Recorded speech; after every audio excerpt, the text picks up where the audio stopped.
पाटवीकलज्जल प्रवाह पावितस्थले गलेवलम्ब्य लम्बिताम्बुजङ्गतुङ्गमालिकां टमट्टमट्टमट्टमन्निनादमट्टमन्वयं चकार चण्ड ताण्डवं तनोत्मनः शिवम्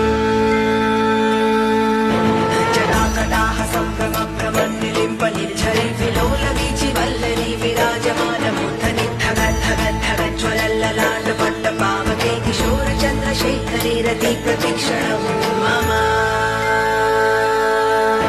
धराधरेन्द्रनन्दिनी विलासबन्धुबन्धुरस्फुरद्दिगन्धसन्तति प्रमोदमान मानसे कृपाकटाक्षधोरणी निरुद्धदुर्धरा परिक्वचिद्दिगम्बरे मनोविनोदमेतुवस्तुनि